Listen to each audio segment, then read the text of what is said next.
Fala, galerinha do ADM, tudo certo? Dando sequência, então, à nossa aula de planejamento empresarial, nós vamos retomar o que nós falamos na última aula. Então, na última aula, no último vídeo, eu comentei com vocês que o administrador, para ele ter o seu sucesso profissional, ele precisa desenvolver as habilidades conceituais, humanas e técnicas.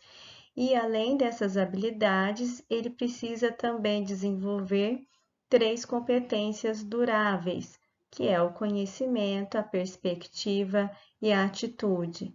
Então, administrar é o quê? É muito mais do que uma mera função, né? Muito mais que supervisionar pessoas, recursos ou atividades. Quando tudo muda e as regras são engolfadas aí pela mudança, o administrador precisa inovar, renovar continuamente a organização para que ela tenha sucesso.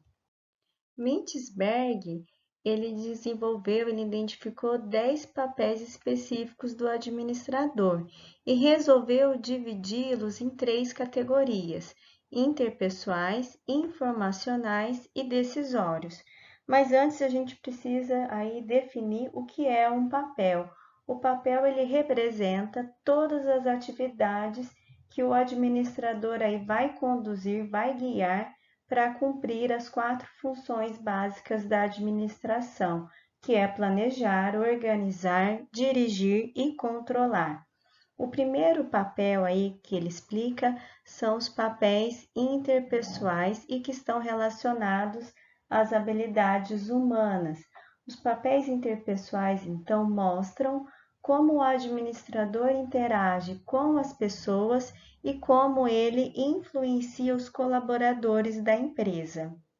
Depois nós temos os papéis informacionais, que são aqueles que está relacionado com a rede de informações. Né? Os papéis informacionais aí diz respeito a como o administrador processa toda a informação dentro da empresa.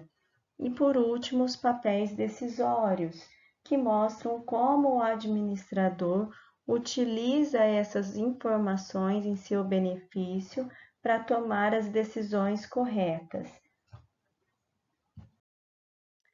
Nesse quadro, então, nós podemos visualizar os 10 papéis do administrador segundo Mintzberg, de acordo com os papéis aí que ele dividiu: informacionais, decisórios e interpessoais.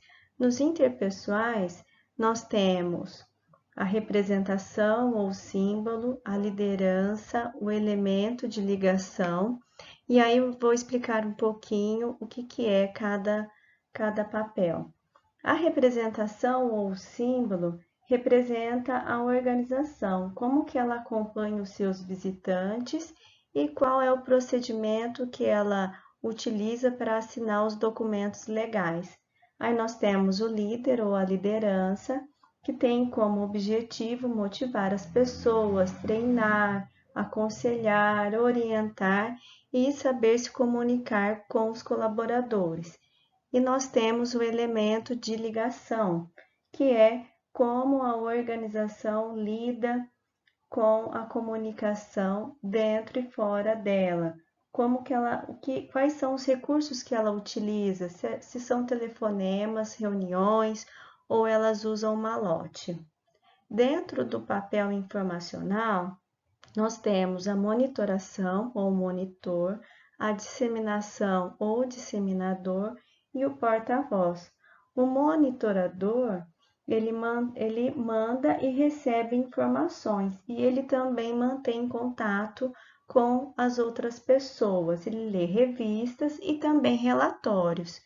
Na disseminação, no disseminador, ele envia essas informações para os outros membros de outras organizações. De que maneira é feito isso? Através de memorandos, relatórios, e-mails ou telefonemas.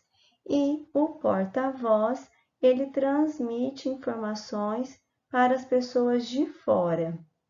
E depois nós temos o papel decisório.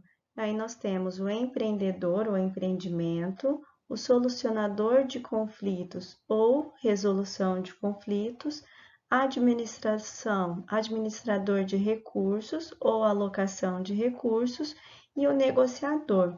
O empreendedor é aquele que identifica e inicia novos projetos, tem novas ideias, ele delega responsabilidades para as outras pessoas. O solucionador de conflitos é aquele que procura resolver os conflitos, as desavenças entre os colaboradores. A alocação de recursos ou o administrador de recursos é aquele que decide qual programa vai ser utilizado, ele estabelece as prioridades e ele atribui os recursos a outras pessoas. E nós temos, por último, a negociação, que representa aí os interesses da empresa em relação às negociações, com vendas, com compras, com financiamentos ou até mesmo com os sindicatos. Essas são as referências que eu utilizei para poder fazer essa apresentação para vocês. Muito obrigada!